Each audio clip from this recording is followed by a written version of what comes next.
Hai, perkenalkan nama saya Novita Memuna Siregar. Saya dari Universitas Islam Negeri Wali Songo Semarang. Pembahasan yang pertama, saya akan membahas teori BPRS itu tersendiri. Pengertian BPRS. BPRS atau Bank Pembiayaan Rakyat Syariah adalah bank syariah yang dalam kegiatannya tidak memberikan jasa dalam lalu lintas pembayaran. Bank Pembiayaan Rakyat Syariah tidak dapat dikonversikan ke dalam Bank Perkreditan Rakyat atau BPR. BPRS tersendiri tidak diizinkan untuk membuka kantor cabang, kantor perwakilan, dan jenis kantor lainnya di luar negeri. BPRS merupakan bagian dari perbankan Islam di Indonesia yang telah memberikan kontribusi signifikan dalam memajukan perekonomian nasional, khususnya melalui pembiayaan bagi UMKM, potensi pasar, baik dari sisi pendanaan maupun pembiayaan yang masih terbuka luas bagi BPRS. Yang kedua yaitu dasar hukum BPRS. Bentuk badan hukum Bank Pembiayaan Rakyat Syariah adalah perseroan terbatas atau PT. Landasan hukum pendirian BPRS mengacu pada regulasi sebagai berikut. Yang pertama yaitu Undang-Undang Nomor 21 Tahun 2008 tentang Perbankan Syariah. Yang kedua yaitu POJK Nomor 3 atau POJK 03/2016 tentang Bank Pembiayaan Rakyat Syariah. Yang ketiga yaitu POJK Nomor 62 atau POJK 03/2016 tentang transformasi lembaga keuangan mikro konvensional menjadi BPR atau lembaga keuangan mikro syariah menjadi BPRS. Yang ketiga yaitu fungsi dan peranan BPRS. Kegiatan usaha yang dijalankan oleh BPRS hampir sama dengan kegiatan usaha perbankan syariah pada umumnya, namun dengan ruang lingkup yang lebih kecil dari BUS dan UUS. Yang pertama, menghimpun dana dari masyarakat, dan yang kedua, menyalurkan dana kepada masyarakat. Yang ketiga yaitu menempatkan dana bank syariah lain dalam bentuk titipan, berdasarkan akad wadiah atau investasi. Keempat yaitu memindahkan uang baik untuk kepentingan sendiri maupun untuk kepentingan nasabah. Yang kelima yaitu menyediakan produk atau melakukan kegiatan usaha bank syariah lainnya yang sesuai dengan prinsip syariah berdasarkan persetujuan Bank Indonesia. Pembahasan yang keempat yaitu prosedur operasional BPRS. BPRS wajib memperoleh persetujuan dari Otoritas Jasa Keuangan atau OJK. Yang kedua, pelaksanaan kegiatan usaha atau BPRS dilakukan antara lain dengan menerbitkan produk dan atau melaksanakan aktivitas tertentu untuk memenuhi kebutuhan BPRS dan atau nasabah. Yang ketiga yaitu dalam menerbitkan produk dan atau melaksanakan aktivitas, Badan Bank Pembiayaan Rakyat Syariah perlu menerapkan prinsip syariah, prinsip-prinsip kehati-hatian, dan prinsip perlindungan nasabah. Selain itu, BPRS perlu menerapkan manajemen risiko yang memadai untuk memitigasi risiko yang ditimbulkan oleh produk dan atau aktivitas tersebut. Yang terakhir yaitu perkembangan Bank Pembiayaan Rakyat Syariah. BPRS merupakan prinsip lahirnya perbankan syariah di Indonesia, sebab BPRS lahir mendahului BUS dan UUS. BPRS pertama kali berdiri adalah yang pertama yaitu BPRS Dana Margatila, yang kedua BPRS Berkah Amal, dan yang ketiga adalah BPRS Amanah Rabaniyah. Ketiga BPRS tersebut berkedudukan di wilayah Bandung, Jawa Barat, dan mendapat izin pada 8 Oktober 1990 dari Kementerian Keuangan dan mulai beroperasi pada tanggal 19 Agustus 1991. Hingga akhir tahun 2017 tercatat BPRS yang beroperasi berjumlah 167 bank dengan jumlah kantor mencapai 441 yang tersebar di seluruh provinsi di Indonesia. Dari sisi keuangan, pada tahun 2017 jumlah aset BPRS tersebar sebesar 10,8 triliun rupiah. Dari pembiayaan yang disalurkan 7,7 triliun rupiah, dari DPK yang terhimpun 6,9 triliun rupiah, dan dari market share 9% terhadap perbankan syariah nasional. Selanjutnya yaitu mini riset dari BPRS. Saya akan membahas tentang peta persebaran dari BPRS Harta Insan Karimah itu.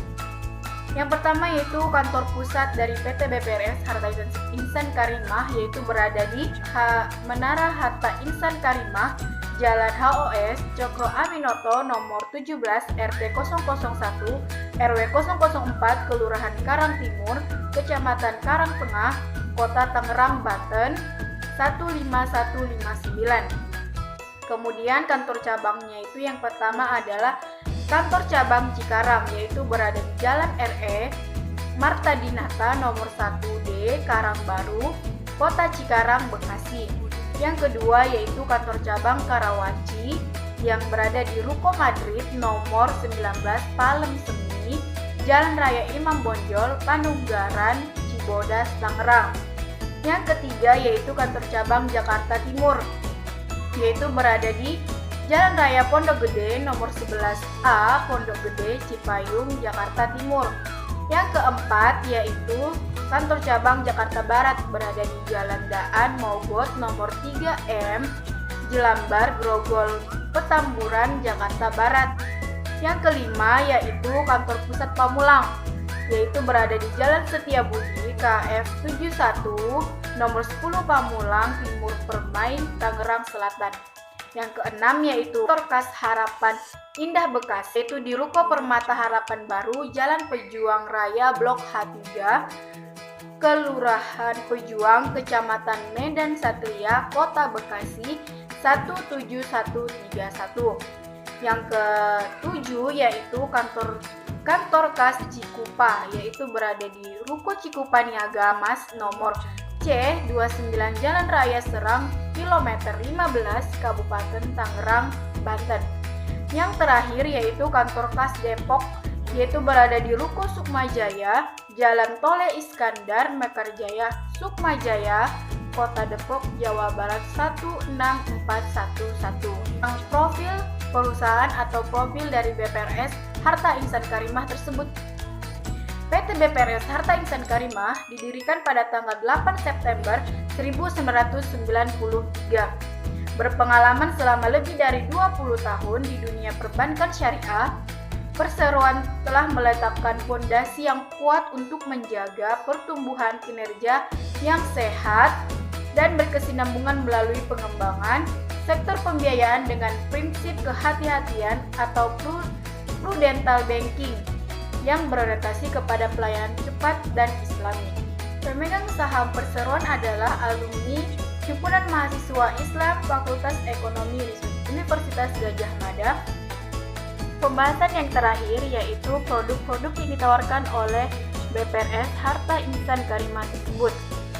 Yang pertama tentang tabungan, yaitu tabungan IB Karimah, yaitu tabungan ini diperuntukkan untuk bagi nasabah perorangan yang di cover dengan asuransi jiwa kecelakaan diri.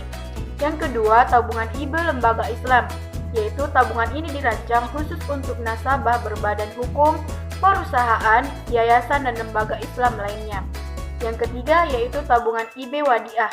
Tabungan ini dirancang untuk mempermudah nasabah bertransaksi sesuai dengan kebutuhannya. Yang keempat yaitu tabungan IB Rencana, yaitu tabungan berjangka waktu yang dirancang bagi nasabah yang berniat merencanakan kurban, ibadah, haji dan umroh, pendidikan dan lain-lainnya. Yang kedua, deposito. Deposito dibagi dengan beberapa jenis. Yang pertama, deposito IB Hasanah, untuk nasabah perorangan tanpa membayar premi dan diikut sertakan dalam program perlindungan asuransi dengan maksimal pertanggungan Rp50 juta. Deposito IB Mudorobah. Deposito ini untuk perorangan atau lembaga Islam atau perusahaan atau yayasan atau koperasi, dan produk ini tidak diasuransikan seperti produk deposito hasanah. Produk terakhir yaitu produk pembiayaan. Yang pertama, pembiayaan serbaguna, yaitu pembiayaan modal usaha, pembiayaan investasi, pembiayaan konsumtif, dan pembiayaan porsi haji. Yang kedua yaitu pembiayaan retail.